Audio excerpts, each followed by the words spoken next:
Western parts seeing some afternoon sunshine developing, just a few showers in the far northwest. The showery rain in the east will linger well into Wednesday evening before it finally heads out into the North Sea. And once that's gone, bar a few showers on Thursday across Scotland and Northern Ireland. Most places set fair with plenty of sunshine as we head into the weekend. Goodbye. Join me, Anaya Falar and Iman, for the discussion every Sunday at 3 p.m. here. From big ideas to questions shaping the public conversation, we tackle the moral, cultural and political implications of news stories. We need to share this conversation democratically. It has become so toxic, this debate. They relish this kind of discourse. From fascinating guests to challenging ideas, you won't want to miss it. The discussion every Sunday at 3 p.m. here, GB News.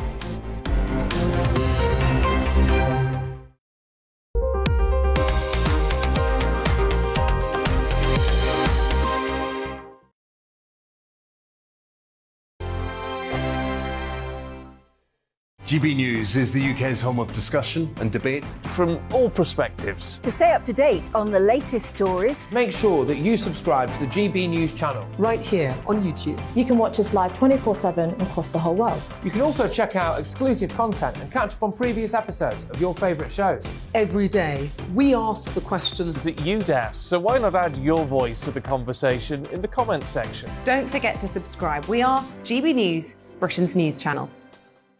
Every night at 11 on GB News, we bring you the next day's stories the day before. It's basically like time travel. If it's a big story, we'll cover it, guaranteed. But we'll also have some fun along the way. Big opinions, big laughs. Sometimes big hair. This is Headliners, the paper review show that won't send you to sleep like the others will. 11 p.m, 7 nights a week. Join us.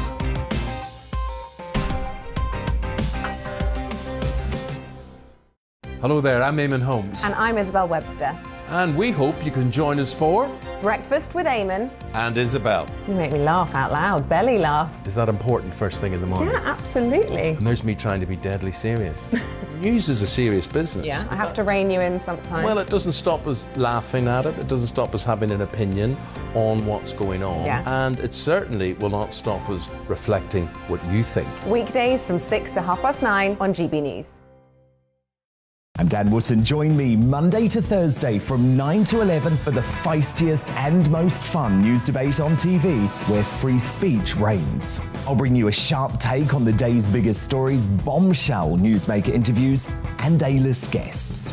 And I guarantee you, no spin, no bias, no censorship, and no reason to go to bed. That's Dan Wootton tonight, Monday to Thursdays from 9 on GB News.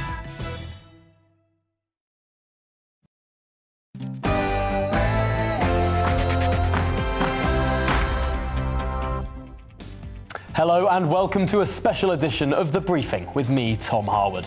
We have a bumper 2-hour programme for you today as the Prime Minister prepares to set off for the Middle East tonight. Ukraine's capital faces bombardment and Nazanin Zaghari-Ratcliffe has her passport returned, and 89,000 Brits sign up for the Homes for Ukraine scheme. Stick with us, dip in and out, or gently absorb today's programme in the background as we go through the biggest political stories in another momentous political week. I'll be joined in the studio throughout by Mail Plus columnist Charlie Peters, but before we get started on what will be an unmissable programme with A-list guests, here are the latest headlines.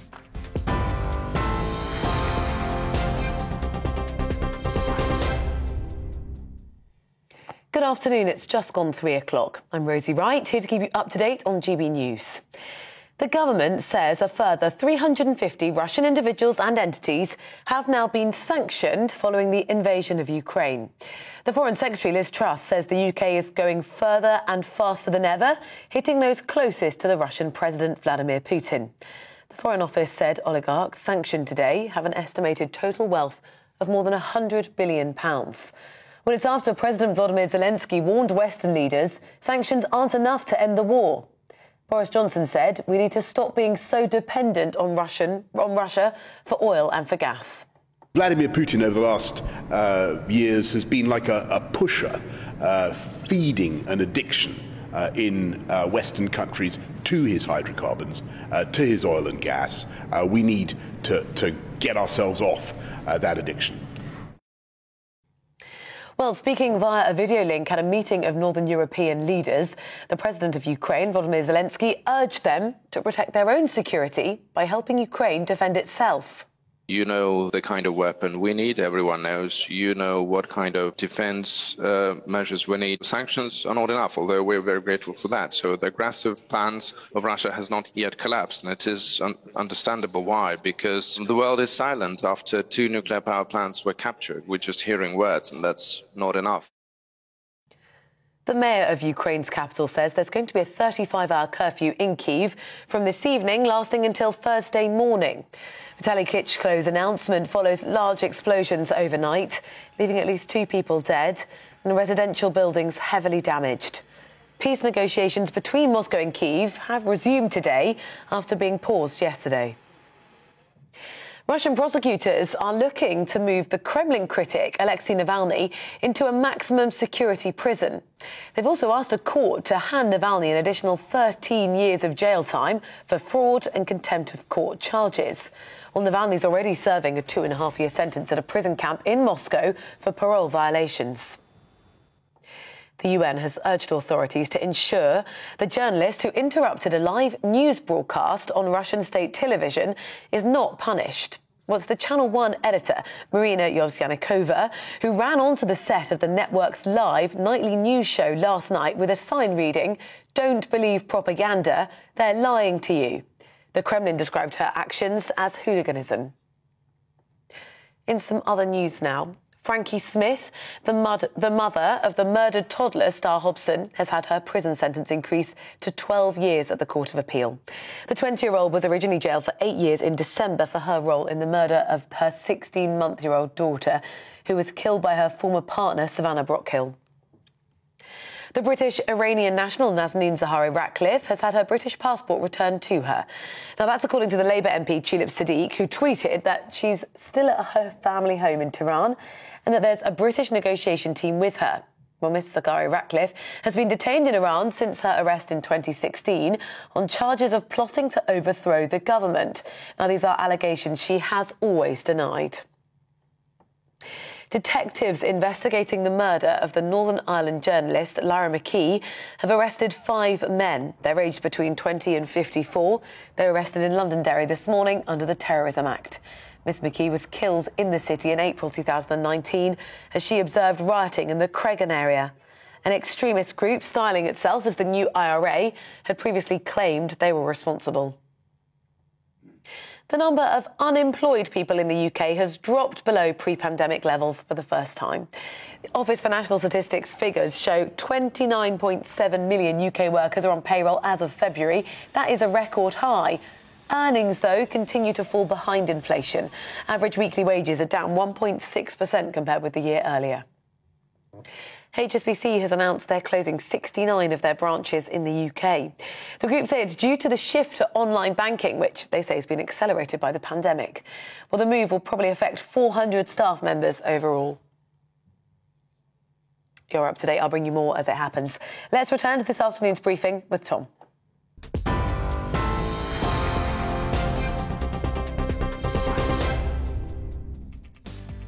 Hello and welcome to the briefing. Before we get on today's programme, we're going straight live to Brussels for a NATO press conference. And the European Union. The whole world has condemned this senseless war. NATO allies, the European Union and other countries have introduced unprecedented sanctions on Russia. For many years, NATO allies have trained tens of thousands of Ukrainian troops. Many of them are now fighting on the front lines. Allies have also provided significant quantities of critical equipment, including anti-tank and air defense weapons, drones, ammunition and fuel. This training and equipment is helping Ukraine to defend itself. Ukraine has a fundamental right to self-defense enshrined in the UN Charter, and NATO allies and partners will continue to help Ukraine uphold that right by providing military equipment and financial and humanitarian assistance. NATO's core task is to protect and defend all allies. We have responded to this crisis quickly, activating our defence plans, raising our readiness and deploying the NATO response force for the first time for collective defence. There are now hundreds of thousands of forces on heightened alert across the alliance. 100,000 US troops in Europe and around 40,000 troops under direct NATO command, mostly in the eastern part of the alliance. Backed by major air and naval power, as well as air defences. The US is currently deploying Patriot batteries to Poland, and Germany and the Netherlands are also deploying Patriots to Slovakia. All of this sends an unmistakable message. An attack on one ally will be met with a decisive response from the whole alliance. Russia's invasion of Ukraine and its military integration in Belarus creates a new security reality on the European continent. So we need to reset NATO's military posture for this new reality. Tomorrow, ministers will start an important discussion on concrete measures to reinforce our security for the longer term in all domains. On land, this could include substantially more forces in the eastern part of the alliance at higher readiness and with more pre-positioned equipment. We will also consider major increases to our air and naval deployments, strengthening our integrated air and missile defense, reinforcing our cyber defenses, and holding more and larger exercises. I expect we will task NATO's military commanders to develop options for our Madrid summit in June. Major reinforcements of our defence will require major increases in investment. I welcome that Germany and other allies have already announced they are stepping up, and I encourage all allies to spend a minimum of 2% of GDP on defence. We must do more, so we must also invest more to protect peace and freedom and uphold our values at this critical time. And with that, I'm ready to take your questions. Okay, we'll start with CNN. Thank you. I'm wondering whether you can say whether the NATO alliance has seen evidence that China has been providing. Well, that was Jens Stoltenberg there, the Secretary-General of NATO, saying that there's a new security reality facing Europe, a new military reality facing Europe that the countries of Europe need to respond to. Pretty seismic stuff there, live from Brussels. Well, let's get on with the programme, the briefing here. Welcome to the programme. The latest news from Ukraine is concerning. The mayor of Kyiv has said that his city is now facing a critical moment. He's imposed a curfew on the capital from 8 p.m. today until Thursday at 7 a.m. This comes as the Slovenian, Polish and Slovakian prime ministers are set to visit the city in person. Meanwhile, leaders of the Joint Expeditionary Force countries are meeting in London. Well, joining me to discuss this now live in the studio is Conservative MP Michael Fabricant and the journalist Charlie Peters. Welcome to the programme. First of all, today the Joint Expeditionary Force meeting in London, a coalition formed only around a decade ago, mainly led by the United Kingdom, the Baltic countries, some of the Nordic countries. Michael, what are they discussing? Well, they're going to discuss precisely what will have to be done if, to use the Prime Minister's words, and Sajid Javid has mentioned it too, a single toe cap goes into NATO territory. You've got to bear in mind that although there are large numbers of American troops in Europe, it is primarily the United Kingdom which is the vanguard, along with some of the eastern countries who will be there, the Baltic countries, to protect their own territory. And Charlie, from a more of a military perspective, how aligned are these countries? I think there are almost a dozen of them in the alliance. Well, there's a high level of interoperability These countries train and work together constantly and indeed have recently served on operations. But I think the broader military concern will be that the operations they've served on have been in sandy, dusky environments far away from the fields of Europe. And while there are training operations and continuous deployments in the Baltics, in Estonia specifically, there is a concern now, I think a very severe one, that the kind of combat that they're facing is not something they're necessarily prepared for. And you're saying that they may well be facing combat. Is there a genuine risk here? Is there a genuine consideration that Putin might take his ambitions beyond Ukraine? I don't think anyone can possibly predict the ambitions of Vladimir Putin right now. Many people were even, I think, quite foolishly disregarding the possibility of Ukraine being invaded. And I think it would be unwise to be certain that he's not going to push further once, I believe he will achieve some degree of occupation of this country. So, yeah, I think a level of high readiness that the Secretary General has mentioned is absolutely justified. And moving beyond to the United Kingdom's current response, we've heard a tranche of new sanctions announced today by the Foreign Office. Hundreds more entities and individuals, oligarchs, billions of pounds. Nearly 1,000 in total, with assets of over 100 billion. Now, that's not to say that we're seizing 100 billion, but it seems to me that when the war is over in Ukraine and hopefully Russia is defeated, we should be using some of that money as reparations for Ukraine. Already the mayor of Kyiv has said that the cost of repairing Kyiv is in the order of 10 billion. It's going to be possibly, 100 billion by the time all this is over. Charlie, do you think that military victory for Ukraine is possible?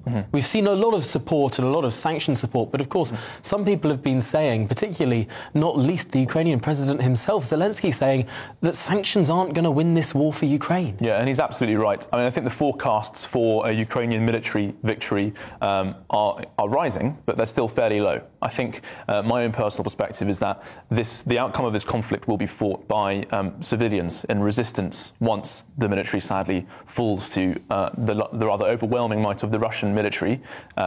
Every man and his daughter and his son will have perhaps anti-tank missiles hidden under their floor beds. And I think that the Russian forces are going to face a bitter resistance on a scale that they cannot comprehend, and the loss of blood and treasure over many months of attritional suffering at the hands of brave Ukrainians will eventually push them back. And I was going to say, that's spot on, but also Putin is going to face civilian resistance in Russia itself.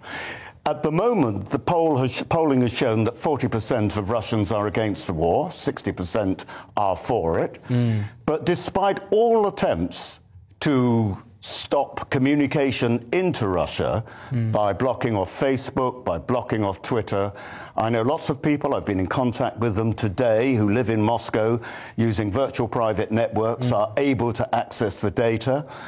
I know of one amazing story where a boy phoned home. I say a boy, a soldier, a conscript. Don't forget, these guys are on just $25 a month.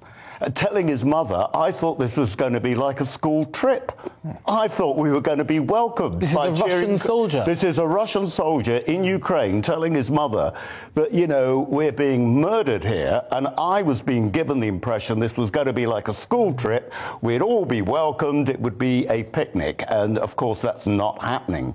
So you're getting the mothers of these soldiers getting information from these soldiers who are not supposed to have cell phones, but they do. And not everyone has a virtual private network. You have to be pretty young, pretty interested in terms of getting onto that sort of Western side. But people watching the main television channel last night in Russia, Channel 1, I think it was. Yeah, it was, which is the main bulletin. The most watched bulletin. We can show a clip of that now, of this brave journalist, a producer at the network, standing up behind there, holding up a sign saying, "No war." Charlie, what do you make of that? Well, it's extraordinary and brilliant to see.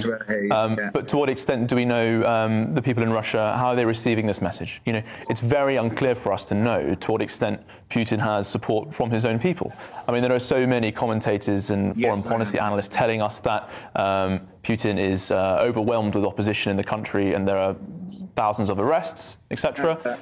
But I mean, I'm not sure I buy this entirely. I think a significant portion of the Russian population, while they are enduring propaganda, do support this incursion. And we have to not lose sight of that and remember that actually he does have quite a lot of support.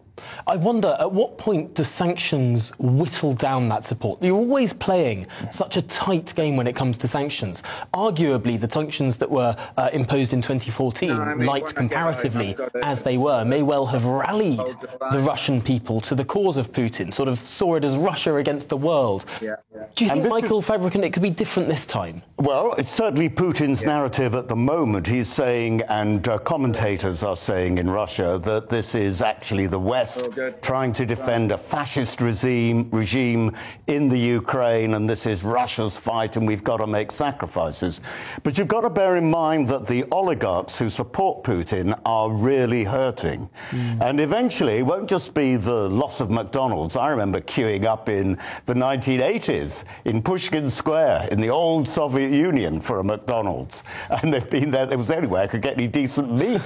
And that was through a McDonald's. When did the first McDonald's open? I think it was about 1988, 89. It was something like that. It couldn't be a United States McDonald's. In fact, they had big maple leaves everywhere to show it was actually a Canadian franchise, to demonstrate that it wasn't the great Satan, the United States, coming into Pushkin Square in the middle. Ever since 1988-89, there's been McDonald's and many Russia more branches. And in the USSR. Something like 350. And now, for the first time in over 30 years, that's gone away. That's quite a moment. And not just that, but also luxury items. So many shops have been closing for sale.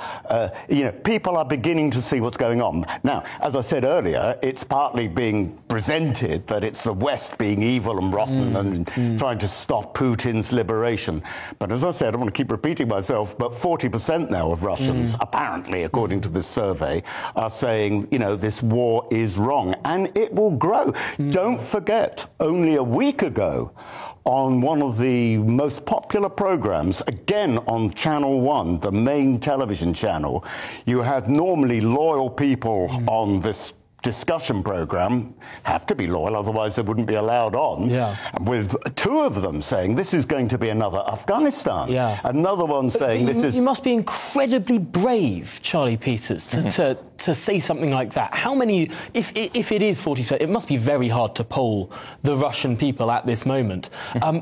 But if it is 40%, how many of that 40% would actually put their head above the parapet and voice their concern? Absolutely. And I think the display we saw last night on Channel 1 News will, I think, inspire more people to take that stand and risk arrest in public. It only takes one person, I think, to do an extraordinary act of free speech, of expression against a dictatorial leader, that inspire masses to do the same. But really, I don't think, just coming on your past discussion about sanctions, I think this war is going to be won by the number of body bags returning to Russia, or news of deaths. It will not be won, I think, by crippling economic situations behind Russian borders. If there is any country in Europe that has had experience over the last 50 years of looking after its own as the world isolates it, it's probably Russia, right? And so they will endure that and withdraw from Western support. But there's only so much that can be done when thousands and tens of thousands of Russian men are being killed over the line. That's right. And of course, they've even had to bring in now mobile crematoria because they remember exactly what happened with Afghanistan with the body bags. But at the end of the day... Body bags and missing bodies. It's one and the same, isn't it? That's I'm afraid we've got to run to a break now. But Charlie, Michael, thank you for that discussion. We'll be turning to more of these issues after these messages.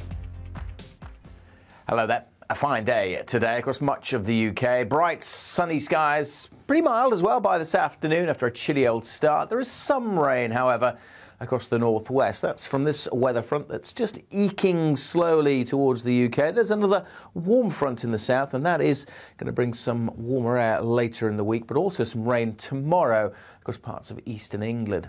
For today, though, as I said, for the vast majority, dry, fine, hazy sunshine out there. The cloud is increasing across Scotland and Northern Ireland.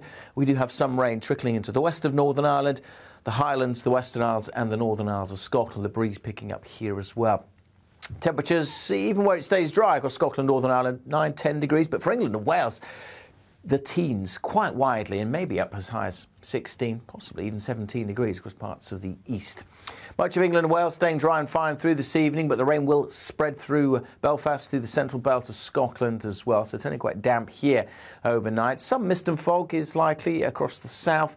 Temperatures holding up at 6, 7, 8 degrees Celsius. It will turn colder as the skies start to clear in the northwest later on. On a brighter day here to come tomorrow, although we could start with a touch of frost and certainly some fog for Northern Ireland. A different day for England and Wales, much more cloud, line of rain spreading southwards and some heavy rain likely over the Midlands, parts of southern England at times.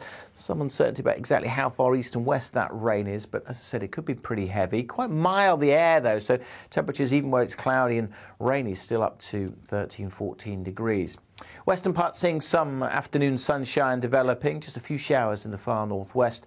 The showery rain in the east will linger well into Wednesday evening before it finally heads out into the North Sea. And once that's gone, bar a few showers on Thursday across Scotland and Northern Ireland. Most places set fair with plenty of sunshine as we head into the weekend. Goodbye.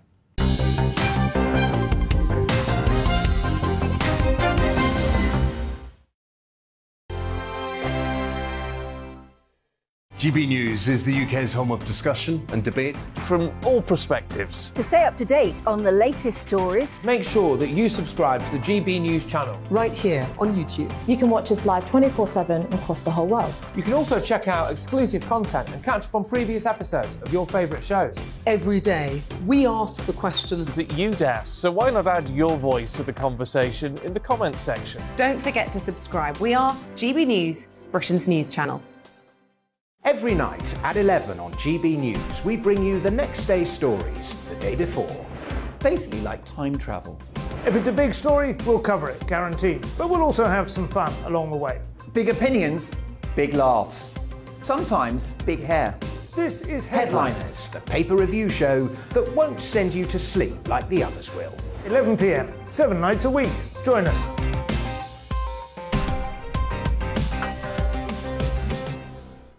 Hello there, I'm Eamon Holmes. And I'm Isabel Webster. And we hope you can join us for Breakfast with Eamon and Isabel. You make me laugh out loud, belly laugh. Is that important first thing in the morning? Yeah, absolutely. And there's me trying to be deadly serious. News is a serious business. Yeah, I have to rein you in sometimes. Well, it doesn't stop us laughing at it. It doesn't stop us having an opinion on what's going on. Yeah. And it certainly will not stop us reflecting what you think. Weekdays from 6 to 9:30 on GB News. I'm Dan Wootton. Join me Monday to Thursday from 9 to 11 for the feistiest and most fun news debate on TV, where free speech reigns. I'll bring you a sharp take on the day's biggest stories, bombshell newsmaker interviews, and A-list guests. And I guarantee you, no spin, no bias, no censorship, and no reason to go to bed. That's Dan Wootton Tonight, Monday to Thursdays from 9 on GB News.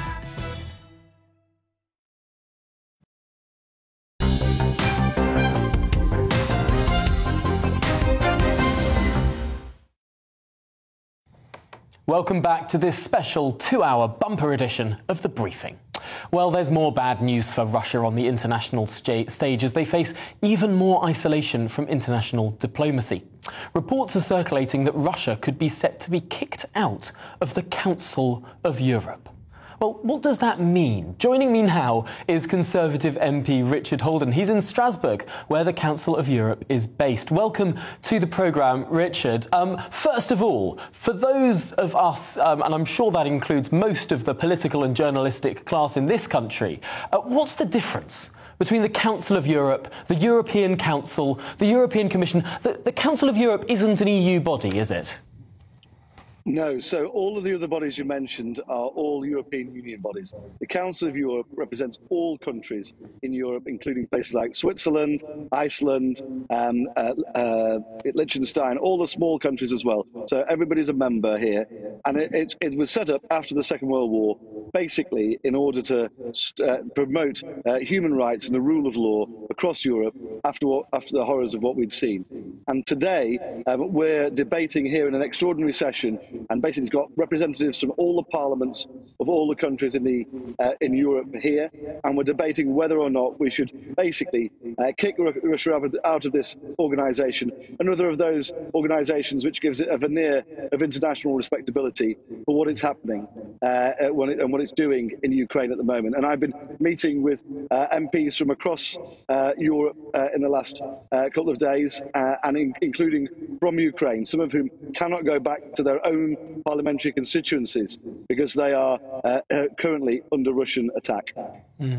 Well, Richard, you've been in these meetings today. You've been in Strasbourg talking to other members of legislatures across Europe. How's the mood there? Is it fairly unanimous? Do you think that Russia will be expelled? I think Russia will be suspended. I think that's what's going to happen. The recommendation from the group, from all the MPs across Europe, will go to essentially the ministers of all the governments from the countries in Europe tomorrow. I really hope so. I really hope that's what's going to happen. There's been really strong condemnation, and there is real fear here. Speaking to some of the other countries, places like Moldova, Lithuania, Latvia, they are really concerned that what's happening currently into Ukraine could happen to their countries as well, and that's what they're really fearful of. And they really think that we need to send a proper, strong message from across Europe that this is just not acceptable, and the way that Russia is behaving is just beyond the pale. And there have been some countries which are a bit more on the edge on this. Remember, lots of countries in Europe, Ireland, Switzerland, Austria, they've traditionally been non-aligned and neutral. They're not members of NATO, for example. But even they are coming on side now. And I think that global condemnation, even from those countries who are traditionally neutral or non-aligned, is incredibly important. It was extraordinary to see even Switzerland follow much of Europe with sanctions against Russia in recent weeks. That was very extraordinary, given Switzerland wasn't even a member of the UN until the turn of the millennium. But Richard Holden, what does it actually mean if Russia is kicked out of the Council? Is it anything more than a gesture, or does a gesture like this actually matter to Mr. Putin, who's already cast himself as an international pariah?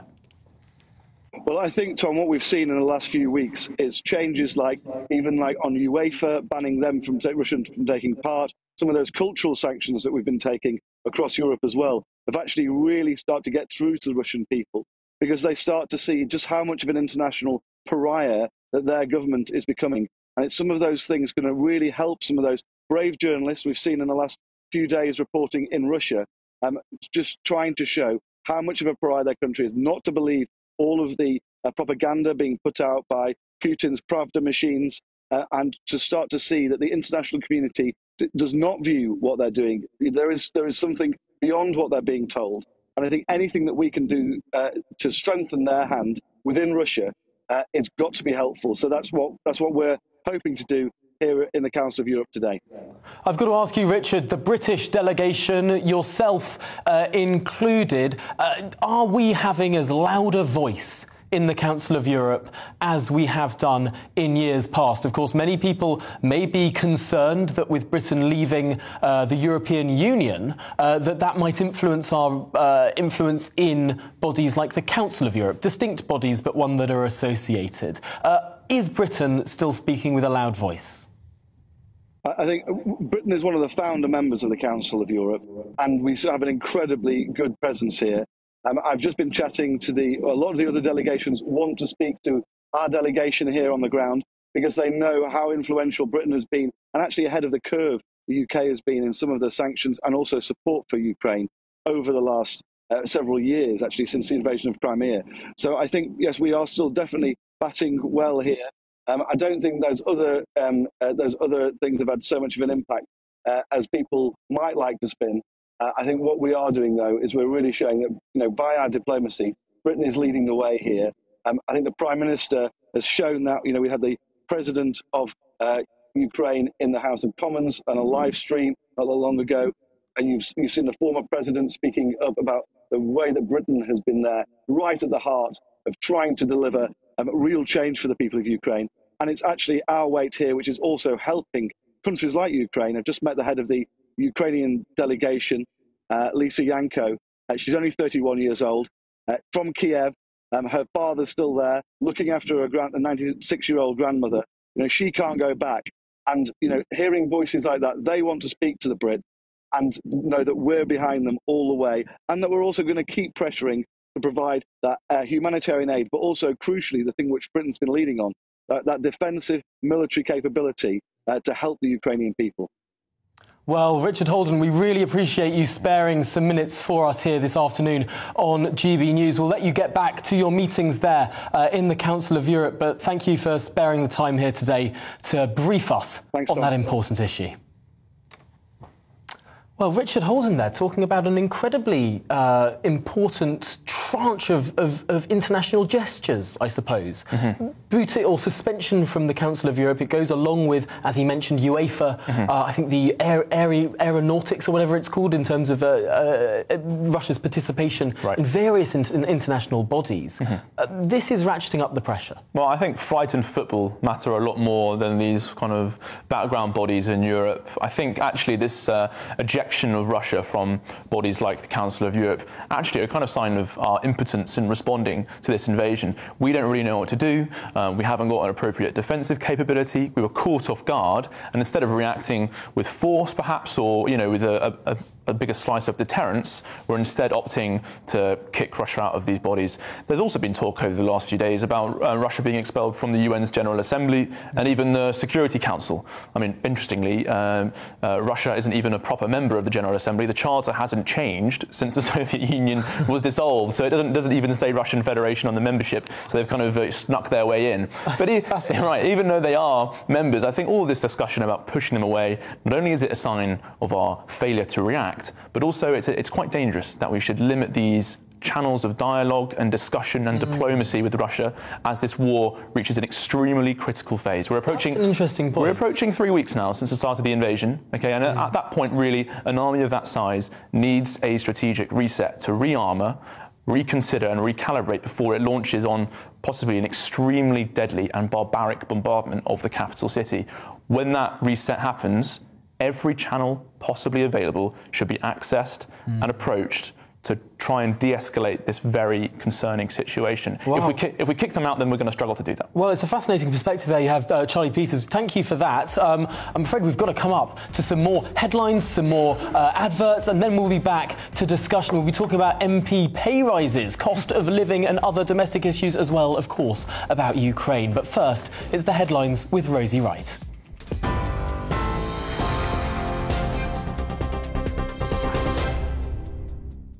It's 2:34. I'm Rosie Wright. Let's get you up to date. NATO is concerned Russia may use chemical weapons in a so-called false flag attack as part of its invasion of Ukraine. Secretary-General Jens Stoltenberg made the comments ahead of a meeting with defence ministers tomorrow. He's also called on China to condemn Russia's aggression.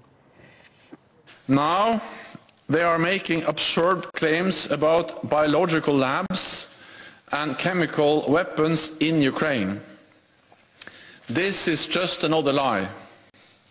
And we are concerned that Moscow could stage a false flag operation, possibly include.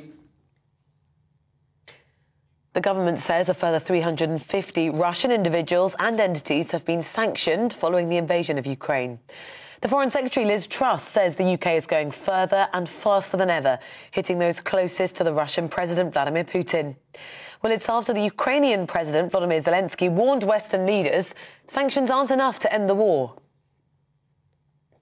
The mayor of Ukraine's capital says there will be a 35-hour curfew in Kyiv from this evening lasting until Thursday morning. It follows large explosions overnight, leaving 2 people dead and residential buildings heavily damaged. Peace negotiations between Moscow and Kyiv are currently underway. Russian prosecutors are reportedly looking to move the Kremlin critic Alexei Navalny to a maximum security prison. They've also asked a court to hand Navalny an additional 13 years of jail time for fraud and contempt of court charges. He's already serving a 2.5-year sentence at a prison camp in Moscow for parole violations. In some other news now, British-Iranian aid worker Nazanin Zahawi-Ratcliffe has had her British passport returned to her. That's according to the Labour MP Tulip Siddiq, who tweeted that she's still at home at her family home in Tehran and that there is a British negotiation team with her. You're up to date on GB News. We're on your TV, online and DAB+ radio. Shortly, we'll be back to the briefing with Tom.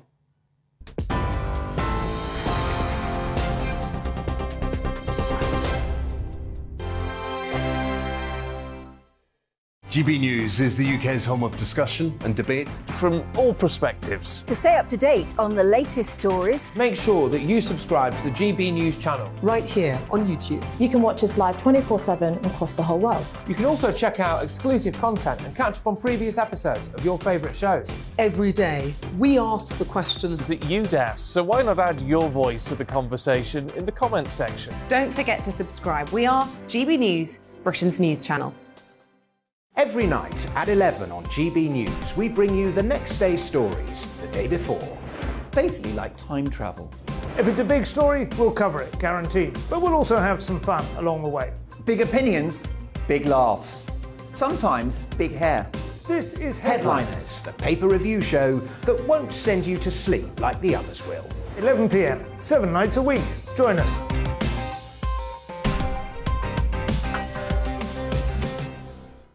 Hello there, I'm Eamon Holmes. And I'm Isabel Webster.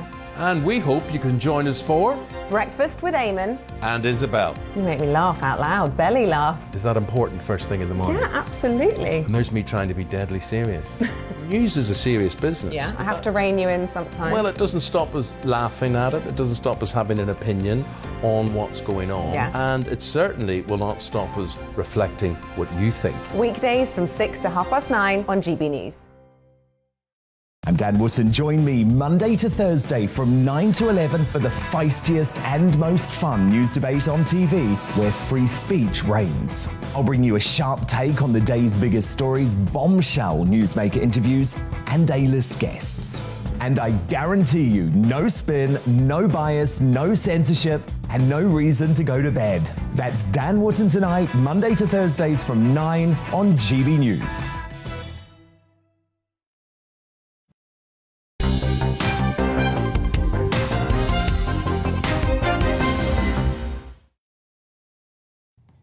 Welcome back to this special bumper edition of The Briefing.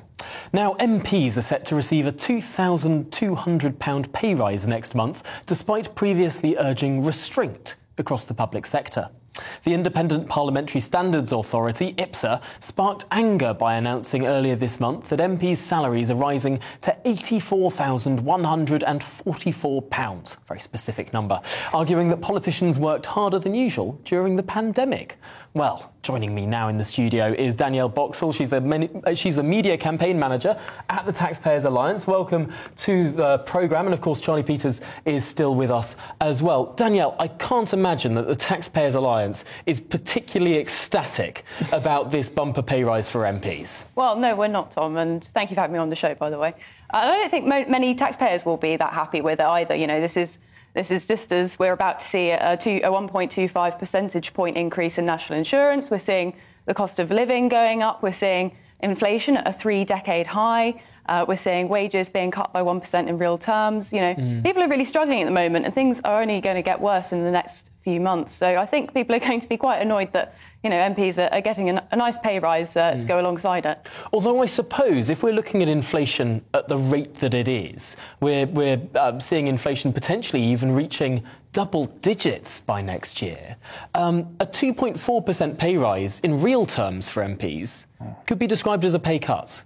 Yeah, that is true. But, you know, this is considering that MPs' pay is, you know, currently at £81,000. It's going to go up to £84,000. I think a lot of people, you know, given that the fact that the national sort of average wage is about £31,000, I think a lot of people will think that's not a fair deal, you know, that's not too bad. They seem to be OK.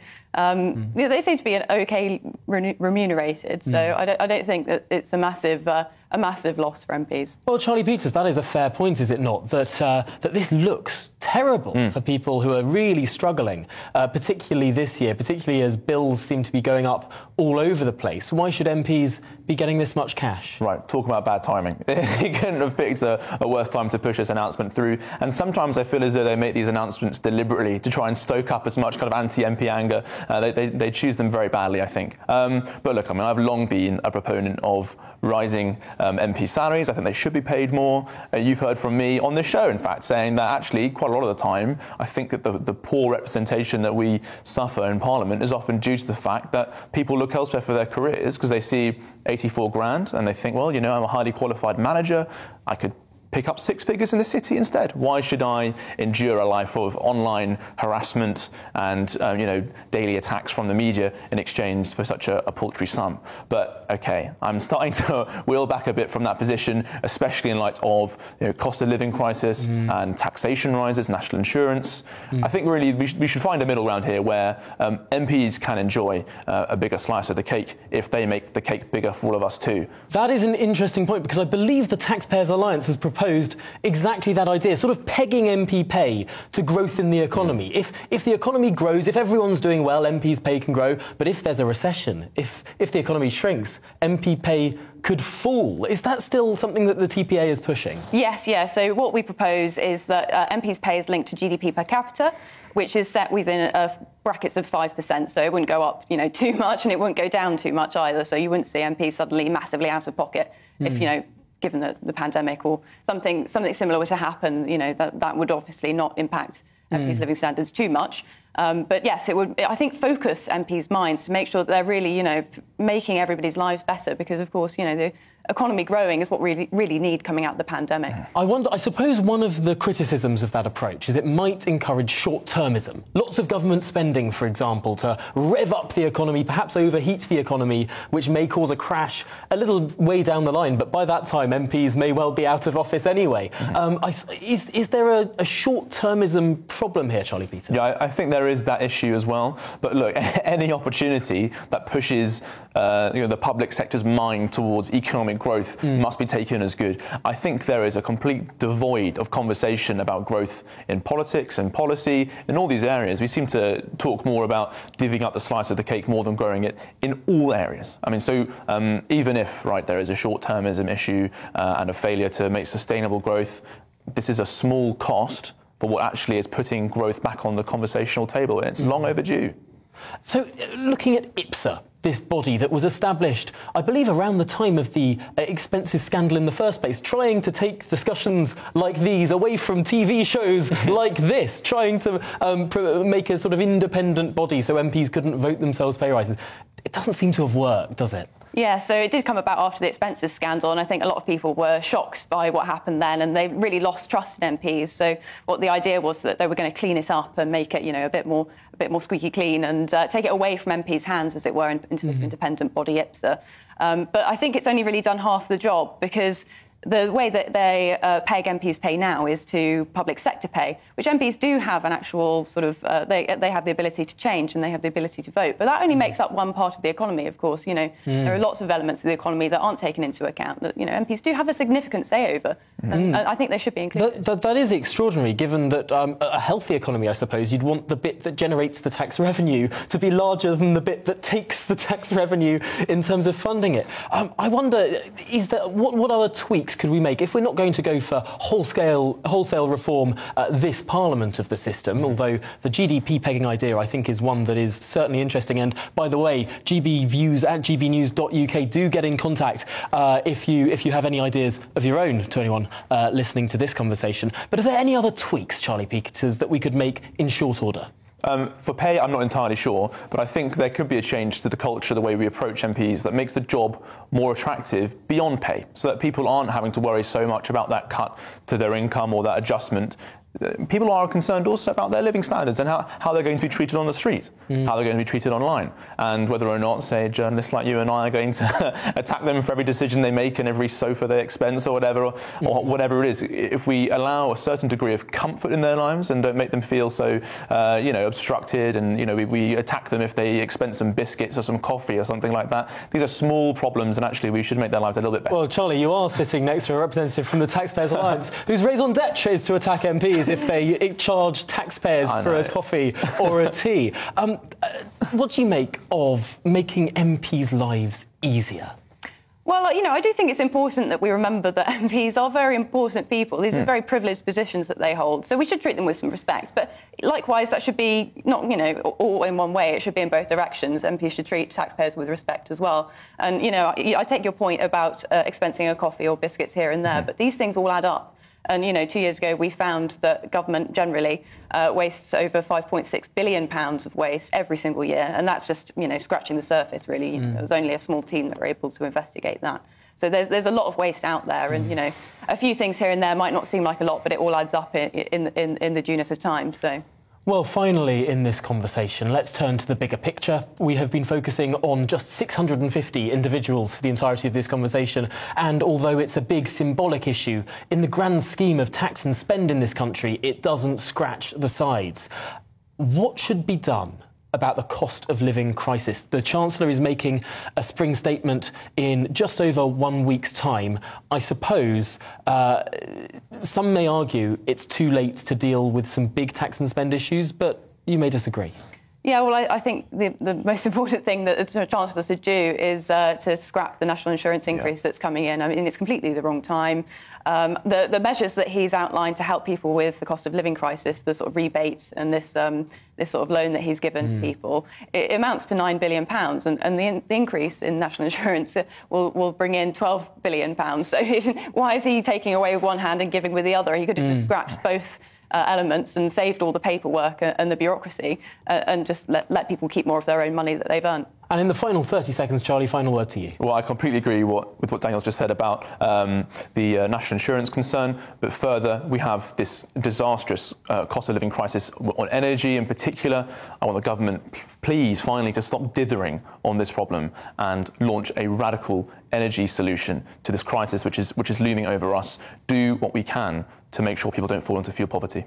Well, Daniel Boxall from the Taxpayers Alliance and Charlie Peters, thank you for that discussion. We are now moving back to matters of international affairs. Ukraine, of course. Brent Renaud, an American journalist and filmmaker, was shot dead in the town of Irpin, just outside the capital, over the weekend.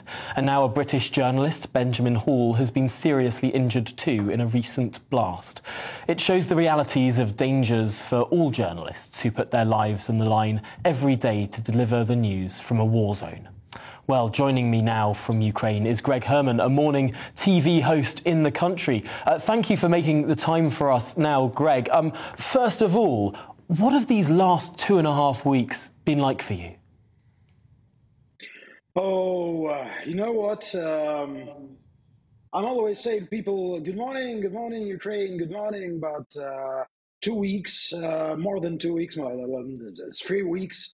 Almost, I don't say nothing except live air like this to the international channels because we have war here. We have absolutely 100% pure war. War against civilians, war against all Ukrainians, Russian-speaking, Ukrainian-speaking, English-speaking, all Ukrainians. War against all Ukrainians all over Ukraine. Well, you've seen the news. You've seen that today was rocket hits in Kiev, in the civilian's house, was rocket hits in Mariupol, bombing of Mariupol, absolutely Russian-speaking town in the south of Ukraine, where this city is under siege, and this city is fighting. But Russian occupants don't let the humanitarian convoy give the people escape from this city, from the theater of war action, again and again. About 4 days ago, Ukrainian humanitarian convoys are trying to help people, but Russians don't let them in Mariupol, don't let them go. Are people in Ukraine still watching morning TV? I suppose you could make the argument that it's more important than ever for people to have that sort of sense of unity across the country, or maybe people are so distracted, so distraught that they're not. What's your sense of whether people are still consuming mass media like the show that you present in Ukraine at the moment? Look, no. There is no morning show in Ukrainian TV. All Ukrainian channels work as one in a 24/7 live news marathon.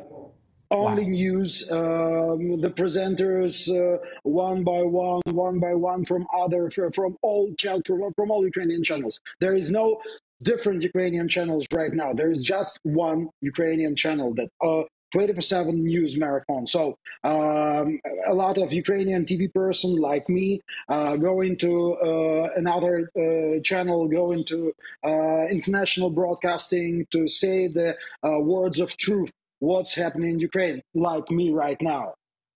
And I see you're in Western Ukraine at the moment. Have you moved personally from some of the bombs and bullets that have been hurling down on the east of your country? Yeah. I have 2 children, and we have 4 children, with 2 mine and 2 of my wife's brothers. So, you know what? I hope you never seen this. I hope you never heard the air sirens. I hope you never heard bomb blasts. I hope you never seen the rockets in the sky. We heard it, and now we move to Western Ukraine, and not only me. About 6 million of Ukrainians from other Ukrainian regions go to Western Ukraine. About 2 million Ukrainians refugees go to Poland, Romania, Slovakia, Hungary. It's about 8 million. If you count 8 million Ukrainians. Now refugees. This is a humanitarian catastrophe, actually, but you know what? Here in Western Ukraine, you said the truth. There is no different regions in Ukraine right now. We all Ukrainians. We all Ukraine. So here in Western Ukraine, the 6 million of people find the temporary, I very hope temporary, but new home. About the mood of Ukrainian people, about behavior of Ukrainian people, it's absolutely fantastic. We have a very strong volunteer movement here in Ukraine. We have a very strong volunteer movement in Poland, in Hungary. So we don't have a lack of bravery. We have a lack of money. We have a lack of some places. We have lack of bread, food, or clean water, like in Mariupol. But we have a lot of bravery and hope to win. We have a lot of wish to fight. So we will fight, and we will win, because we don't have any chance. This is a war for our freedom, but not only our freedom, because the Russian propagandists now said that Ukraine, it's just a milestone. The next is Eastern Europe. Russians don't stop. If we all don't stop them here in Ukraine, it's all world's problem. We fight not just for Ukrainian freedom. We fight for freedom, for civilization, all over the world, here in Ukraine. This is very important. Well, Greg Herman, you are an incredibly inspiring individual. Please do stay safe. We wish you all the best, and know that the whole of the Western world is behind you. Thank you very much for joining us on the briefing. Just wait a second. I would like to say that British got the very big, brave military history. If you know the Thin Red Line in 1854 in Battle of Balaclava, show their bravery. Now the tin, blue, and yellow line here in Ukraine. But we all appreciate you for your help. God save the Queen. God save the NLO. God save Mr. Boris Johnson for support. God save all British people, not only British, all over the world people, for your help and your support. But now, we have a very big volunteer movement here, and we have a stopped economy here in Ukraine. So our money and our citizens is finished. We can help ourselves, our army, and our refugees. So we need your support. Every pound, every 10 pounds counts, and help Ukrainian people fighting. Find on Facebook some pages with a volunteer program here in Ukraine. Please donate your money every day. I said again, every pound counts. So we're grateful. Thank you. We fight. We never surrender. So all together, we can fight this Russian beast. We fight, we win. Yeah. Well, Greg Herman, Slava Ukraini, we really appreciate your words. Glory to Ukraine, thank you. Slava Heroyam. Thank you for joining us, and again, stay safe. Well, let's get some reaction from our studio. Now, what an inspiring man there, in terms of just, it's unimaginable what's going on. I can't imagine it. Could you believe If all UK channels became one TV channel and everyone was pitching in together, just incredible bravery. Well, I hope it would be GB News that would be taking over the channels in that situation. But no, hey, extraordinarily inspiring. And I think that kind of mentality will be replicated across the country. And as I said at the start of the programme, this war really is their war. The military, as strong as it is and as supported by NATO as it has been over the previous decade or so, it will, I think, it's unlikely to resist the full might of the Russian military. And this conflict will fall to ordinary civilians like Greg. And those like him will be required to stand up to the Russian beast, as he terms it. And I think they will. I think they're likely to be victorious in that fight. And to some extent, what we say in the West really matters here. Yeah. The unity of the UK, the US, the EU, all of these powerful blocs moving together is giving the Ukrainian people hope and solidarity. Absolutely. And it's pounds being sent over from the UK. It's words of solidarity. And it's also anti-tank missiles. That's doing an awful lot of good. Thousands of those are being used on a daily basis to beat back this advance and the gradual encirclement of Kiev. And so all of this is adding up to a great picture of resistance. And I think, Ukraine was a bitterly divided country 4 weeks ago. Zelensky was on 21% support. Large swathes of the country were, in a sort of anger about the state of corruption and anger throughout the nation. It turns out a very good way to unite and inspire a populace is for it to be invaded. And now we're seeing a country, a civilian population interlinked and fighting to the last man. Well, some light in the darkness there. Charlie, thank you for those words. We're going to move to a break now, but after we'll be back with more analysis from a host of MPs and experts.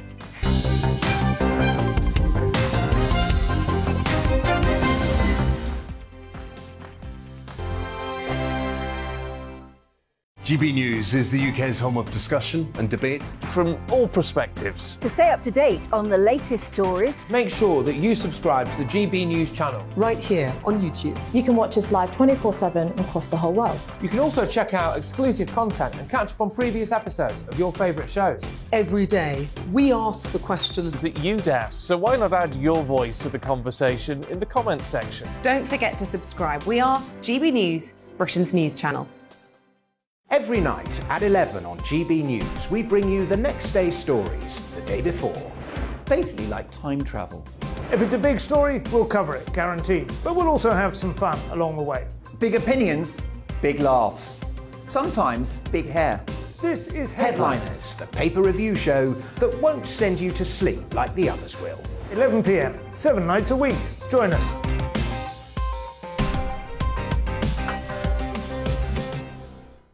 Hello there, I'm Eamon Holmes. And I'm Isabel Webster. And we hope you can join us for Breakfast with Eamon and Isabel. You make me laugh out loud, belly laugh. Is that important first thing in the morning? Yeah, absolutely. And there's me trying to be deadly serious. News is a serious business. Yeah, I have to rein you in sometimes. Well, it doesn't stop us laughing at it. It doesn't stop us having an opinion on what's going on. Yeah. And it certainly will not stop us reflecting what you think. Weekdays from 6 to 9:30 on GB News.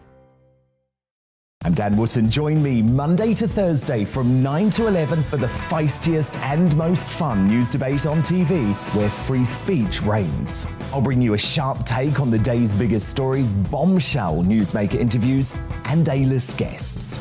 And I guarantee you, no spin, no bias, no censorship, and no reason to go to bed. That's Dan Wootton Tonight, Monday to Thursdays from 9 on GB News.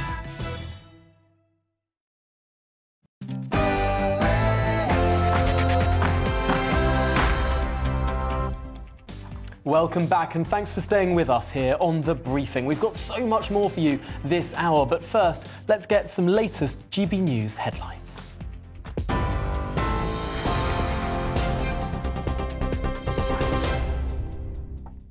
A very good afternoon. It's 3 o'clock. I'm Rosie Wright, here to keep you up to date on GB News. Now, the UK government says a further 350 Russian individuals and entities have been sanctioned following the invasion of Ukraine. The Foreign Secretary, Liz Truss, says the UK is going further and faster than ever, hitting those closest to the Russian President Vladimir Putin. The Foreign Office said oligarchs sanctioned today have an estimated total wealth of more than £100 billion. It's after President Volodymyr Zelensky warned Western leaders sanctions aren't enough to end the war. Well, Boris Johnson said we need to stop being so dependent on Russia for oil and gas. Vladimir Putin over the last years has been like a pusher, feeding an addiction in Western countries to his hydrocarbons, to his oil and gas. We need to get ourselves off that addiction. NATO is concerned Russia may use chemical weapons in a so-called false flag attack as part of its invasion of Ukraine. Secretary-General Jens Stoltenberg made the comments ahead of a meeting with the defence ministers tomorrow. He said there are hundreds of thousands of forces on high alert, ready to defend the border. Now they are making absurd claims about biological labs and chemical weapons in Ukraine. This is just another lie. And we are concerned that Moscow could stage a false flag operation, possibly including chemical weapons. Speaking via video link at the meeting of Northern European leaders, Volodymyr Zelensky urged them to protect their own security by helping Ukraine defend itself. You know the kind of weapon we need, everyone knows. You know what kind of defense measures we need. Sanctions are not enough, although we're very grateful for that. So the aggressive plans of Russia has not yet collapsed, and it is understandable why, because the world is silent after 2 nuclear power plants were captured. We're just hearing words, and that's not enough. The mayor of Ukraine's capital says there'll be a 35-hour curfew in Kyiv from this evening, lasting until Thursday morning. Vitaly Klitschko's announcement follows a large explosion overnight, leaving at least 2 people dead and residential buildings heavily damaged. Meanwhile, in the besieged city of Mariupol, around 2,000 cars have been able to leave, according to officials there. Peace negotiations between Moscow and Kyiv have resumed today after being paused yesterday. Mr. Klitschko said there is a huge number of people in hospitals suffering from injuries. We will defend our city. It's our homes. We never think to leave. It's our homes. We defend our children, family, our buildings, our city, and our future of Ukraine. Russian prosecutors are looking to move the Kremlin critic Alexei Navalny to a maximum security prison. They've also asked a court to hand Navalny an additional 13 years of jail time for fraud and contempt of court charges. He's already serving a 2.5-year sentence at a prison camp in Moscow for parole violations. The UN has urged authorities to ensure the journalist who interrupted a live news broadcast on Russian state television is not punished. Channel 1 editor Marina Osyanikova ran onto the set of the network's live nightly news show last night with a sign reading, "Don't believe propaganda. They're lying to you." The Kremlin described her actions as hooliganism. Face coverings will remain compulsory on public transport and enclosed public settings in Scotland. First Minister Nicola Sturgeon announced she will not relax the rules on masks due to a current spike in case numbers. The legal requirement for businesses to retain customer contact details will be dropped as planned. The restrictions will be reviewed again in 2 weeks' time. Frankie Smith, the mother of the murdered toddler Star Hobson, has had her prison sentence increased to 12 years at the Court of Appeal. The 20-year-old was originally jailed for 8 years in December for her role in the murder of the 16-month-old daughter who was killed by her former partner, Savannah Brockhill. Boris Johnson says negotiations over the detention in Iran of Nazanin Zaghari-Ratcliffe are delicate. Hopes have been raised about the 43-year-old's potential release after she reportedly had her British passport returned to her. The Prime Minister says he doesn't want to tempt fate while negotiations are ongoing. Ms Zaghari-Ratcliffe has been detained in Iran since her arrest in 2016 on charges of plotting to overthrow government, allegations she denies. HSBC has announced they're closing 69 of their branches in the UK. The group say it's due to the shift to online banking, which they say has been accelerated by the pandemic. The move will affect around 400 staff members overall. You're now up to date on GB News. I'll bring you more as it happens. Now let's return to the briefing with Tom.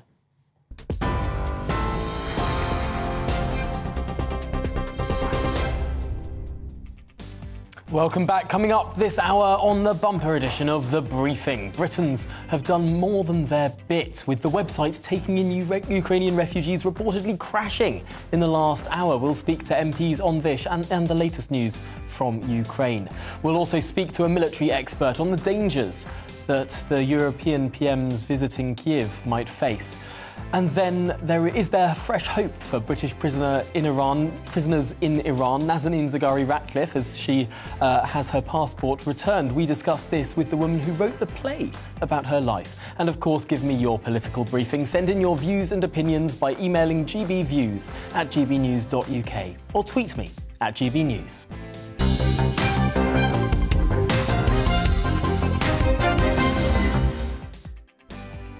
Now, Boris Johnson has met with oil giants to thrash out new terms for North Sea oil exploration as he delayed the launch of the UK's new energy supply strategy.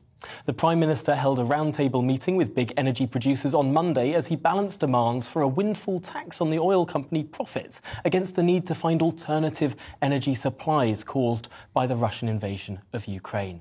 So are we in line for a North Sea oil resurgence? Well, joining me now is Scottish Conservative MSP and Shadow Cabinet Secretary for Net Zero up there in Scotland, Liam Kerr. Welcome to the programme. First of all, there's been a lot of talk in recent months about a potential new oil field in Cambo. Have we heard any update on whether or not this will go ahead?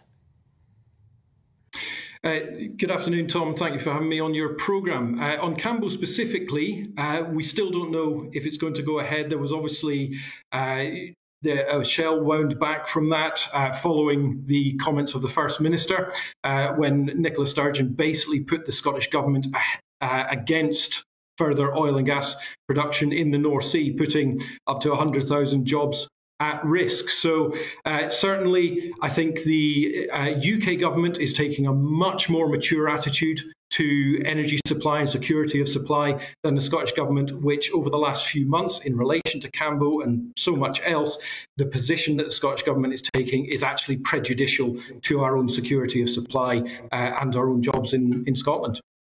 So what can be done, assuming now looking at the current oil fields, how quickly can more oil and gas, for example, be squeezed out of there? Is this a short-term solution? Is there anything that can be done to stop our bills this year and next rising further still?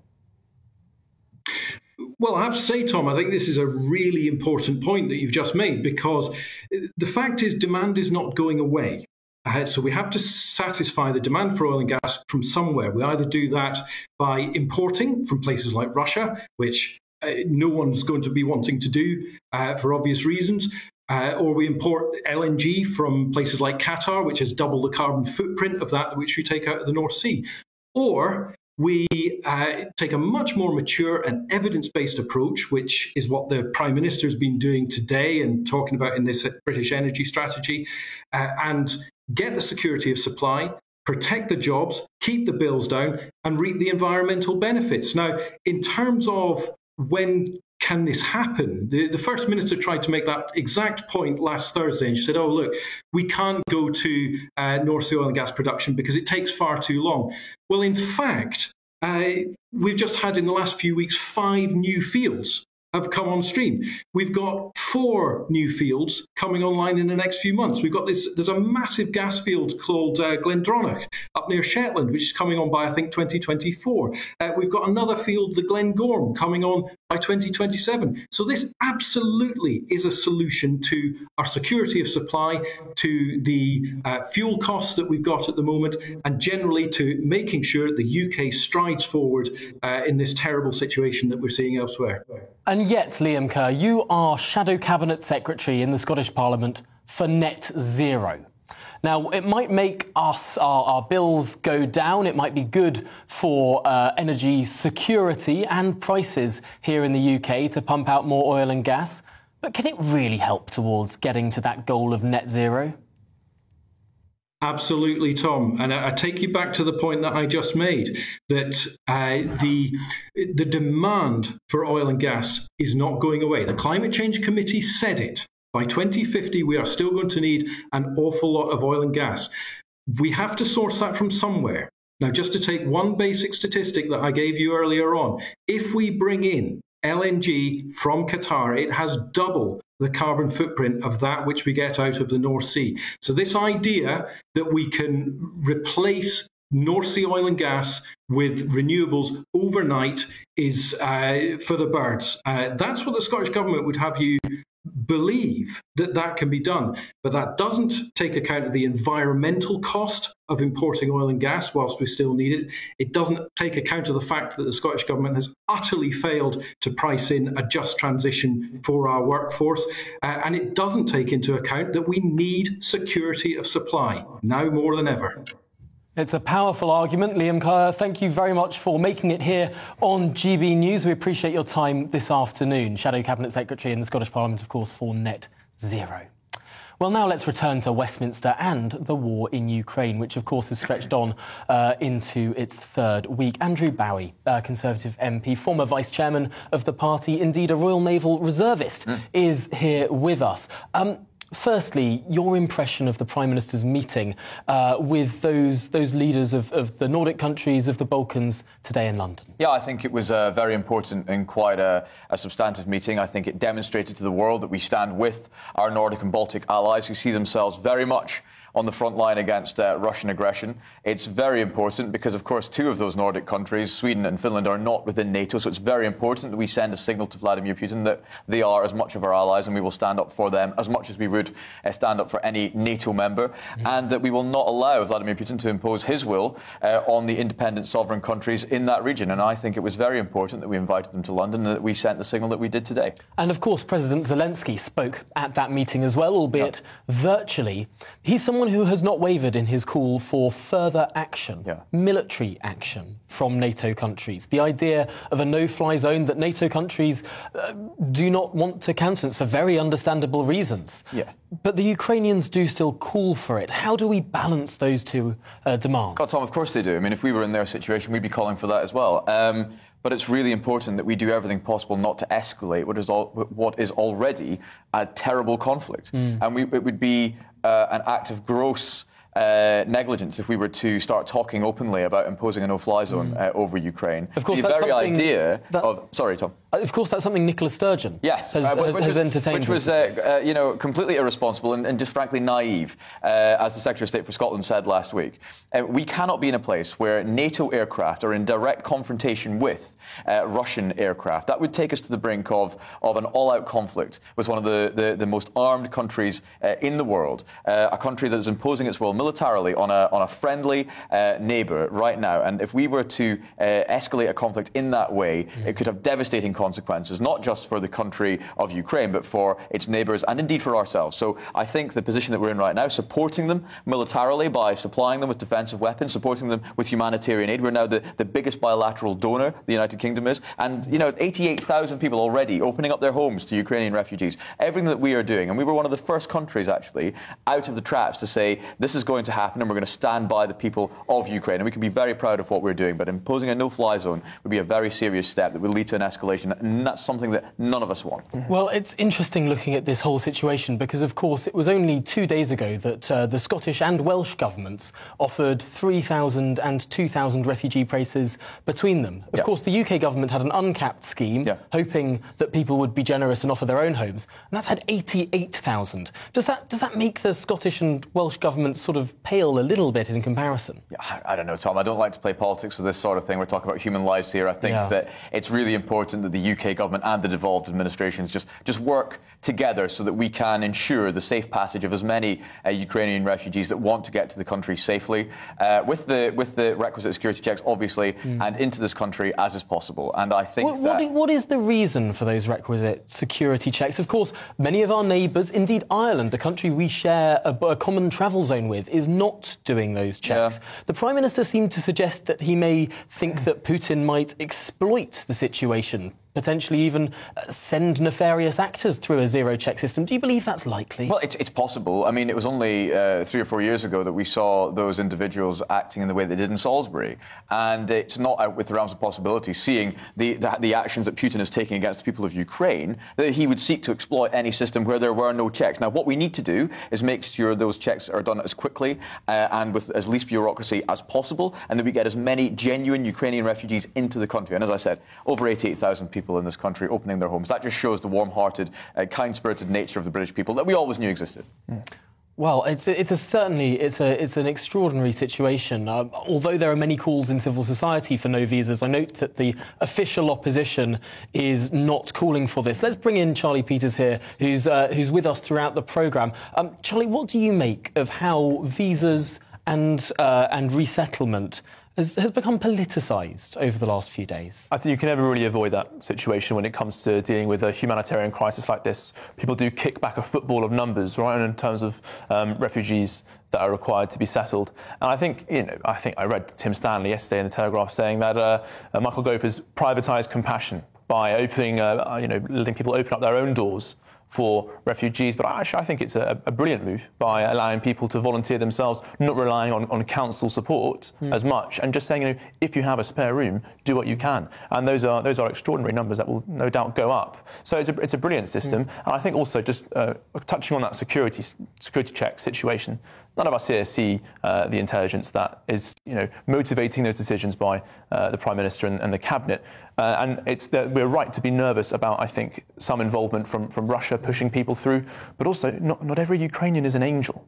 And people, I think, have been quite naive about thinking that everyone should be able to come over regardless of the struggle they're facing. Significant portions of the Ukrainian population would pose a direct security risk to a liberal country such as ours, and some degree of security and care is required. I suppose I do remember President Zelensky opening the prisons for understandable reasons. If your country is being bombed to smithereens, let them out. Various violent people might be quite good to have on your side, but they might not be quite good to have in our homes. Final word to you, Andrew Barry, in this conversation: privatising generosity. Yeah.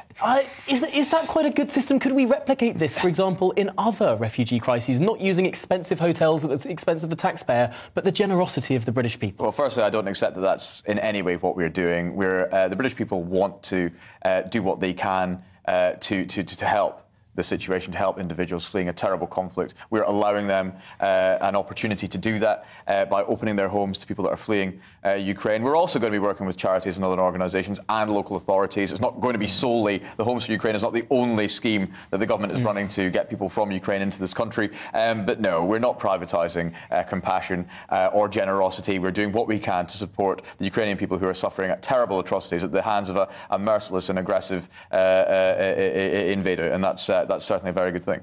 Oh, well, I was getting all excited about privatising generosity. I thought it was a marvellous idea. Andrew Barry, thank you very much for your contribution there. Let's bring in now Alba MP Neil Hanvey to join in this discussion. Welcome to the programme, Neil. Let's talk about this idea of homes for Ukraine, this scheme that has come on stream just yesterday. Your reaction, first of all, to the 89,000 people who have decided to submit their interest? Well, I'm not surprised at the generosity and the concern. It's this is a humanitarian crisis that we're only beginning to see the start of, and I'm not surprised in the least that people want to do their very best to step forward and help. I think that's partly to do with a bit of a slow start to the government's response to the humanitarian element, but I think it shows a willingness of the population for them to get on with that job and welcome displaced people from Ukraine into the UK. A little slower than the countries that were nearby in that war zone, but potentially we had space to be, given we are over 1,000 miles away from the Ukrainian border. In your view, how many Ukrainians might want to make that journey all the way, or might many of them actually want to stay nearer in the region? My view on this is kind of meaningless. I mean, it's an observer view. It's not an informed view from the front line. But my sense is, from the footage that I've seen and the interviews that I've listened to, is that the people from Ukraine don't want to leave their country. They don't want to be displaced. They don't want to be in the position that they're in, but that is a necessary evil because of the conflict. And so my sense is that they will want to restore order to their country as swiftly as possible and return and assist with rebuilding the damage that's been done by this completely unwarranted invasion. Neil, I want to bring the conversation forward a little bit to the wider conflict there, because your former party, the Scottish Nationalist Party, is in coalition, or is in an agreement, I should say, not a formal coalition, with the Green Party of Scotland, who have had some curious things to say about the NATO alliance and the value or otherwise of the NATO alliance. And I wonder, what is the Alba Party's position on whether Scotland, if it were ever to become independent, if partition of the United Kingdom were to take place, would an independent Scotland, in your view, be part of NATO? Well, when I was a member of the SNP, we had a very passionate debate about NATO membership, and I think it's not for me to set out the stall for what an independent Scotland's membership of an international organisation would be. That would be a decision that would be part of the establishment of a new country, and I'm not going to speculate on how an independent Scotland would respond to its international obligations. I think our position on this is de-escalation and the preservation of life. That will always be my priority as somebody who's worked in healthcare and worked with the preservation of life throughout my career. And that is probably unsurprising. Well, I'm afraid we've run to the end of the segment there, but I do just want to squeeze in that I know you've got COVID, and I hope you do get better soon. So I'm sorry we can't take this conversation much further. We're running up against an ad break, but Alba MP Neil Hanvey, thank you very much for joining us here on The Briefing this afternoon. Well, coming up after the break, we'll have a special report from Isabel Oakeshott, who's been with the GB News team in Poland, covering the refugee crisis.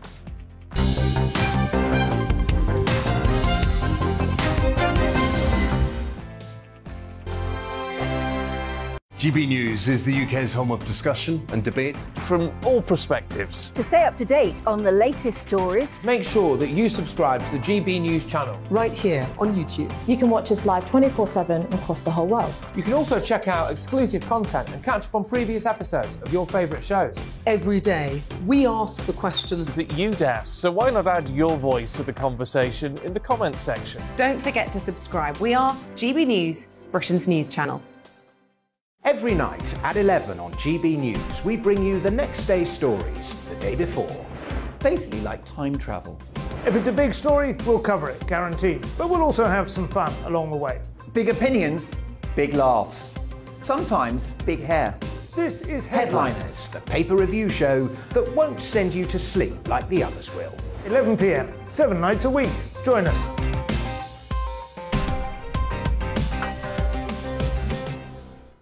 Hello there, I'm Eamon Holmes. And I'm Isabel Webster. And we hope you can join us for Breakfast with Eamon and Isabel. You make me laugh out loud, belly laugh. Is that important first thing in the morning? Yeah, absolutely. And there's me trying to be deadly serious. News is a serious business. Yeah, I have to rein you in sometimes. Well, it doesn't stop us laughing at it. It doesn't stop us having an opinion on what's going on. Yeah. And it certainly will not stop us reflecting what you think. Weekdays from 6 to 9:30 on GB News. I'm Dan Wootton. Join me Monday to Thursday from 9 to 11 for the feistiest and most fun news debate on TV, where free speech reigns. I'll bring you a sharp take on the day's biggest stories, bombshell newsmaker interviews, and A-list guests. And I guarantee you, no spin, no bias, no censorship, and no reason to go to bed. That's Dan Wootton Tonight, Monday to Thursdays from 9 on GB News. My name's Tom Harwood, and every weekday we bring you The Briefing live from 9:30 a.m. The stories, analysis and live debate that you need to hear. Quite right, Tom, of course. Was this something that had been considered at all? Difficult to answer. Gas-guzzling helicopters circling. Noise is being made here. Joe Biden walking out. Thank you very much for joining us. Don't miss it. The Briefing with me, Tom Harwood, Monday to Friday, 9:30 a.m. on GB News. Join me, Gloria De Piero, Monday to Thursday at noon for The Briefing. We go to the parts of Parliament that you won't see elsewhere. Plus, there's exclusive interviews with MPs from all parties. But quite often, they paper over the real truth. Why does a working class lad like you join the Tories? That's a good question. Don't miss it. Monday to Thursdays at noon on GB News.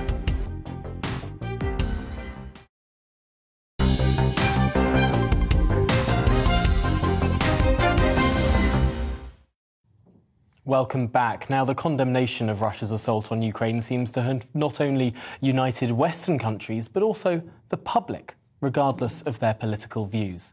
And many people have been desperate to do something to help. So while the focus has rightly been on the refugees fleeing a terrible war, there are also some amazing stories to be told about those who headed towards the conflict to do what they can to help. Well, GB News' Isabel Oakeshott has been on a special trip to the Polish border put on by the UK's all-party parliamentary group on Poland and has this report for us.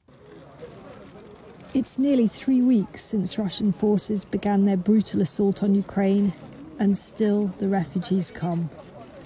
Millions have fled in terror, and border towns like here in Shamesh are a new humanitarian front line. Helping them to safety is an incredible grassroots movement of global volunteers. People like Daniel from Germany, who was so moved by what he saw, he hired a coach to take refugees to his home country for as long as they like. We saw the news, a couple of weeks ago, what is happening here in Ukraine to the people, and we think we want to help. Because we think it's not right what's happening to the people, and we have space in Germany. We heard that Poland is nearly full. We have space. A lot of people want to help. All the stories, if you talk to them, they should talk, not me. Because if you talk to them, their stories are really heartbreaking. And we think it's our job to help the people for a better future. Those fleeing the terror are put up in vast reception centres like this one in a primary school. Patricia, who's Polish but lives in the UK, headed back to her hometown to help out. I decided to come back because I was watching the news for around 5 days, every day, crying, being super emotional, and that was the least I could do. So I've decided to come back and help the refugees. This is my primary school, and it's absolutely heartbreaking to be back here. But I think I'm doing good for the school and for the people that are here, and that's the least I can do. Patricia is far from the only person who's come from Britain to help. James from Peterborough is married to a Russian woman. He felt he had to do something. So we spoke about it in the evening one day, and she said, I said, I want to go and help, and she said, that sounds beautiful, and even give me some money to help. And so we bought the children lots of chocolates and been handing out 500 chocolate bars a day to children, and it's been really nice. And how does your wife feel about President Putin's actions and the war effort on his side? Well, I think she feels the same as most people in Russia feel, that they're against the war. There's lots of protesting going on. Nobody really understands what President Putin and his close people are doing. Just down the road is the train station where many refugees first arrive. The Deputy Mayor of Shamesh is grateful for the volunteers' support, including from the British. I asked him if the UK is doing enough at a political level. I do not know what the UK is doing. I'm here 16 hours per day. We are tired. There is 1.5 million refugees that have already arrived. Some estimates predict that it may be reaching up to 8 million people. Poland will not be able to cope with that number. So yes, we do need support. We do need help. And the UK should be one of those countries helping us. Those Ukrainians who make it this far are the lucky ones. The UN says hundreds of civilians have been killed already, though exactly how many is unknown. The real figure may be far higher. Just inside the Polish border, meeting those who are literally staggering across, are paramedic volunteers from around the world. Many of them are haunted by what they've seen and the fear on the faces of these people who have left everything except a small suitcase of belongings, and often their pets, behind. It is visible in their faces, especially in their eyes. When there's war, you can see that by little children who stop being so, happy-go-lucky, but they're really scared and calm. We had a family of 9 come here a couple days ago, and they would all take some tea, try to get a warm, treat something. But there was one boy who he couldn't calm himself down, and we overheard a conversation between him and his mother, and he kept asking her, "Why are we sitting here? Why are we sitting here? Because someone wants to kill us. We have to go." And the mother tried to explain to him, "We are across the border. You are safe now. You can calm down. You can get warm. And we're gonna go further." "No, we can't stay here. We have to go." He was 4. Isabel Oakeshott, GB News, in Przemyśl on the Polish border. And big thanks to Isabel for her sterling work there on the Polish border, speaking to so many inspirational people.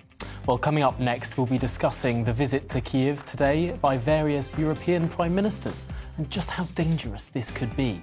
But first, it's your headlines with Rosie Wright.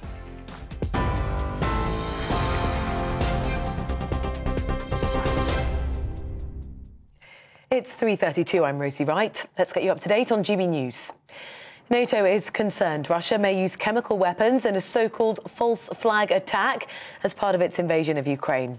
Ahead of a meeting with defence ministers tomorrow, Secretary-General Jens Stoltenberg says Russia may attempt to pin the blame of any such attack on Ukraine.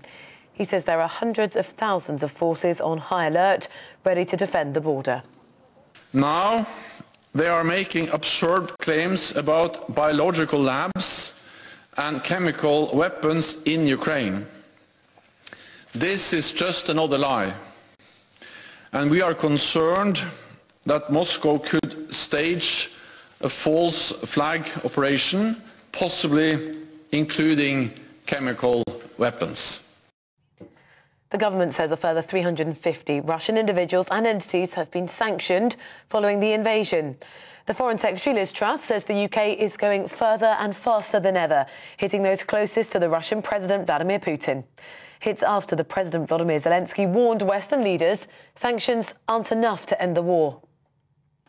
The mayor of Ukraine's capital says there'll be a 35-hour curfew in Kyiv from this evening, lasting until Thursday morning. It follows large explosions overnight, leaving 2 people dead and residential buildings heavily damaged. Peace negotiations between Moscow and Kyiv are currently underway. Boris Johnson says negotiations over the detention in Iran of Nazanin Zaghari-Ratcliffe are delicate. Hopes have been raised about the 43-year-old's potential release after she reportedly had her British passport returned to her. The Prime Minister says he doesn't want to tempt fate while negotiations are ongoing. Ms Zaghari-Ratcliffe has been detained in Iran since her arrest in 2016 on charges of plotting to overthrow the government there. These are allegations she has always denied. You're up to date now on GB News. We're on your TV, online and DAB+ radio. The Briefing with Tom will be back shortly.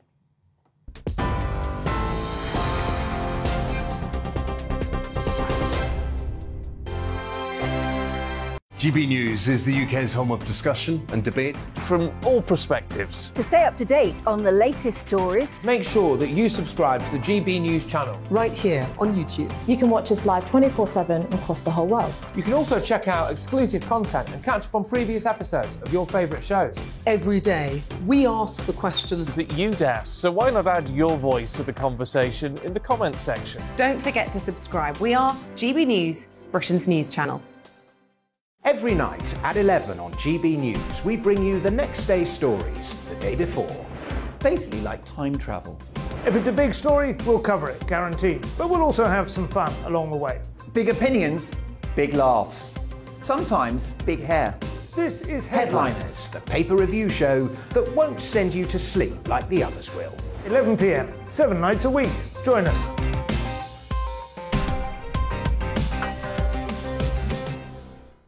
Hello there, I'm Eamon Holmes. And I'm Isabel Webster. And we hope you can join us for Breakfast with Eamon and Isabel. You make me laugh out loud, belly laugh. Is that important first thing in the morning? Yeah, absolutely. And there's me trying to be deadly serious. News is a serious business. Yeah, I have to rein you in sometimes. Well, it doesn't stop us laughing at it. It doesn't stop us having an opinion on what's going on. Yeah. And it certainly will not stop us reflecting what you think. Weekdays from 6 to 9:30 on GB News. I'm Dan Wootton. Join me Monday to Thursday from 9 to 11 for the feistiest and most fun news debate on TV, where free speech reigns. I'll bring you a sharp take on the day's biggest stories, bombshell newsmaker interviews, and A-list guests. And I guarantee you, no spin, no bias, no censorship, and no reason to go to bed. That's Dan Wootton Tonight, Monday to Thursdays from 9 on GB News.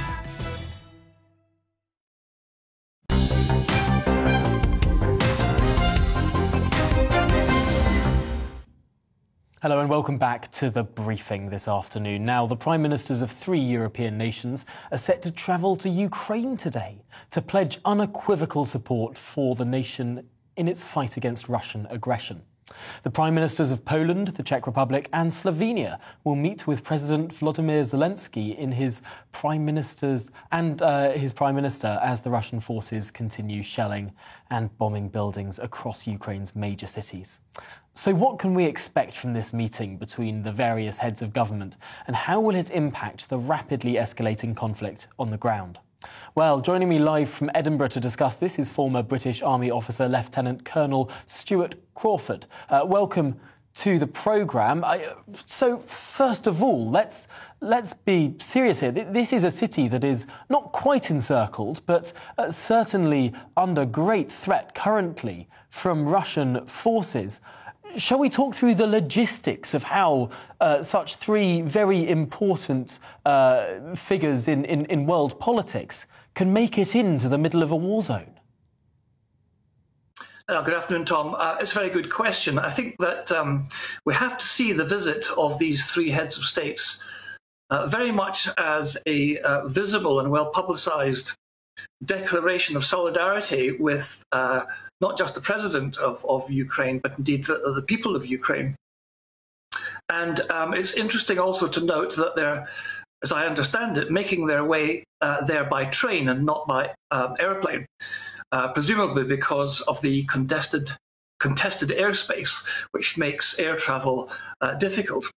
On the other hand, the one thing that Vladimir Putin will want to avoid is any suggestion of imposing danger or anything worse than that on these three visitors. So they're going there by train. They'll have their discussions with the president, and it will be a very welcome visit from the people of by the people of Ukraine. And we'll have to see what transpires in due course. I suppose it's a bold move, almost a challenge to Vladimir Putin. Going on a train, something that's easily trackable, you can see the tracks in front of it, even. I suppose Mr. Putin will be wanting to be very clear to his various brigades in the country to not go anywhere near that train. Oh, I think so. It is a bit of a throwing down of the gauntlet. It is a declaration that, notwithstanding what is going on and what the Russians are trying to impose on Ukraine, the leaders of Europe feel that is their right, responsibility and perhaps duty to visit a fellow European president and express their solidarity. I would suggest the very last thing that the Russians will want to do is interfere with that journey in any way that brings any risk of injury or death to these three heads of states, because that would really escalate the whole situation quite dramatically. Of course, these three heads of state are also people who do feel rather threatened by Russia as things stand. They're all countries that were, of course, dominated by the former Soviet Union in decades past. In your view, from a military perspective, what is the chance of Russia wanting to push beyond Ukraine, wanting to take perhaps Baltic states, perhaps Finland, perhaps even Poland? If you'd asked me that about 10 days ago or a week ago, having discussed it with some of my colleagues and former colleagues who are, how shall we put it, closer to the centre of things, I would have taken a much more pessimistic view and said that there is a distinct possibility that if and when Ukraine falls, or part of it falls, then the Russians might well turn their attention to the Baltic states in particular, with the outside possibility of Poland, I would think. However, such as the incompetence and disaster that has accompanied the Russian invasion of Ukraine been to date, that I don't think that is now a likely possibility. However, as I've said many, many times before, nobody really knows what the strategic end game is that Vladimir Putin seeks. Does he want to incorporate the whole of Ukraine? Does he want to incorporate just those parts which are under separatist Russo-ethnic control at the moment? Or is he seeking some strategic goal on the Sea of Azov and on the Baltic Sea? I don't know, and only he and his closer advisors will. And what do you think must Russian military commanders be thinking right now? Presumably they did not expect to lose dozens upon dozens of tanks, have thousands of their own men captured, make such slow progress, albeit progress, towards Ukrainian cities. Do you think that the Russian military recognise that it's not going all swimmingly for them? Oh, very much so. I think that all the signs are that they've come unstuck, probably because they've tried to bite off more than they can chew, and also because they completely miscalculated the strength and ferocity of the Ukrainian resistance. It's pretty clear from a sort of military point of view that the Russians don't have enough troops to call on to do all the things that perhaps they once would have hoped to do in Ukraine. And they certainly don't have enough troops to invest, put under siege and attack the major cities. There just aren't enough of them. So there's going to have to be some compromise made in their military campaign as it is. That may well include prioritizing various targets and aims, and of course Kiev is the one that springs to mind straight away. But taking Kiev and street-to-street fighting is really not an operation that any military organisation would wish to undertake. No, it's really concerning times. Of course, reports that as things get a bit more sticky for the Russians, they'll turn to more brutal tactics. We'll have to watch with great interest as this progresses. But for now, former British Army officer Lieutenant Colonel Stuart Crawford, thank you for joining us here on The Briefing this afternoon. Well, let's turn to our today's panellist, Charlie Peters, to discuss what's going on there, because I feel torn as a journalist very often reporting on what's going on in Ukraine. On the one hand, you want to talk about the heroics of the Ukrainian people. You want to talk about the blunders of the Russian military. You want to talk about the chance that Ukraine has to succeed. But on the other hand, Russia is advancing and is going to be pursuing ever more deadly tactics. Yeah, and you're completely right. And I think there has been a layer of very successful Ukrainian information operations whereby you and I, as journalists, are fed a very specific line of information about what's going on the ground. There's no doubt, I think, to both of us that Zelensky and his government are winning the information side of this war. However, when we dive deeper and pursue separate sources beyond the Ukrainian government, actually, it seems while they're winning an information war, they're losing the battle on the ground. Mr. Crawford there is using some very interesting analysis about the possibility of Putin biting off more than he can chew. In military terms, he's pursued his most dangerous course of action. He is seeking to strike right into the heart of Ukraine and push forward to the west. Now, I think there is still a strong likelihood that this will lead to a very strong degree of urban combat, and that the Russian troops will try to fight door-to-door with a kind of a 9-to-1 force ratio. So for every Ukrainian troop, 9 Russians. Maybe they won't have those numbers, but how would they find those numbers? Would they be? I've heard reports of sort of medical forms going around Russian universities and the like, trying to list numbers of fighting-age men. Could that sort of conscription, as went on in the Afghan war, go on now? Yeah, possibly. But I think, again, more of that is information warfare blinding us from the reality of the situation. We are being distracted by views that, memes about conscription going along. Actually, I think what is much more likely is that the Russian forces will enjoy an aggressive and successful advance from the south, which is much worse defended by the Ukrainians. And also, the Russians enjoy logistical hubs in Crimea. And so they could advance much further that way and use that to bolster their attack in Kiev. They haven't yet been able to take Mariupol, though. That's a right. city that is sort of that blockage of that land bridge they want between Russia and Crimea. The fact they can't even get that city overwhelmingly in the sort of the most Russian-speaking part of the country, potentially the most pro-Russian if you were to find any part of Ukraine to be pro-Russian, if they can't even take Mariupol... Sure. Do they have that chance of advancing quickly? It depends on really on how we describe taking a city. You know, to what do we need every single person in the city to bow down to rule? I mean, I think we're going to see vicious law and order required. But again, I mean, even if these operations fail and they can't perfectly encircle Kiev, the city is in for a, I think, extremely brutal and barbaric bombardment to avoid that door-to-door fighting I just mentioned. It's an incredibly concerning situation and one we will, of course, keep a very keen eye on. But let's turn back to another issue in world affairs, one that hasn't been getting that much attention in recent weeks, but certainly is today. The British-Iranian woman detained in Iran for over 5 years after facing spying charges whilst on a visit to see family has had her UK passport returned, according to her MP. Yes, Tulip Sadiq says that Nazanin Zaghari Ratcliffe remains at her family home in Tehran, whilst British negotiators continue to fight for her to return to the UK. Whilst welcoming the news, Prime Minister Boris Johnson has publicly remained cautious from commenting, saying he does not want to tempt fate, whilst other negotiations are still ongoing. However, he reinforced the government's commitment to bringing Nazanin back to her family in the UK. Well, joining me now is someone who's very familiar with the life of Nazanin Zaghari Ratcliffe, Emily Howell, the director of the play Nazanin's Story. Welcome to the programme. I suppose, first of all, in order to understand the context and the power of the move of bringing back the passport, we have to understand the conditions under which Nazanin has lived for 5 years now. Could you talk us through some of those? Yeah, so, I mean, what she's faced for the past 5 years, over the past 5 years, has been absolutely atrocious. And they've been constantly changing as well. She started off, I mean, the first time that she was taken, we didn't know where she was. She had almost disappeared and there was no information about where she was being kept, where she was being held.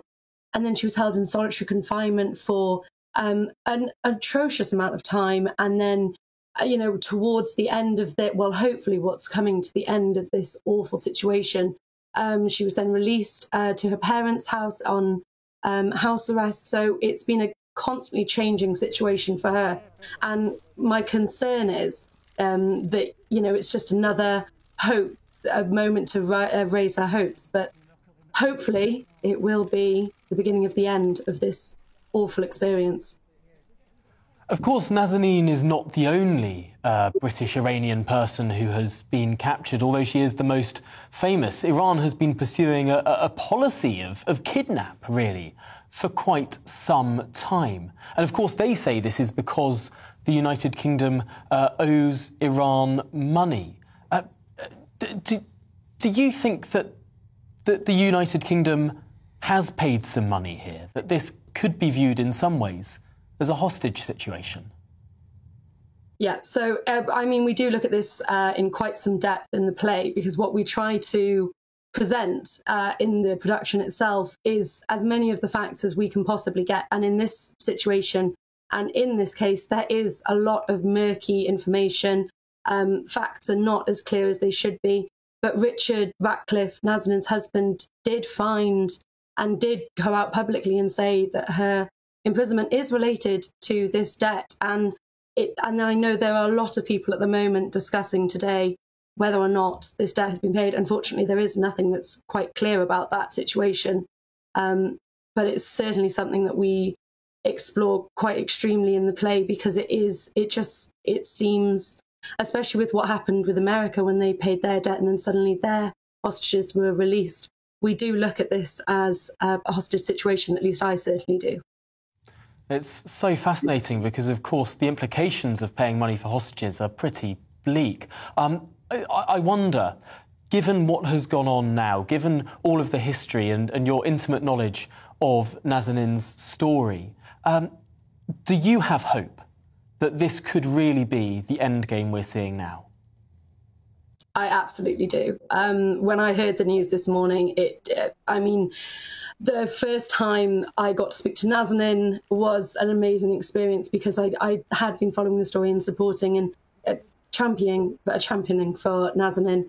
And the first time I heard her speak, the first time that she was released on house arrest, these have all been these moments of, is this it? Is this the end when she can finally close the chapter on this awful part of her life?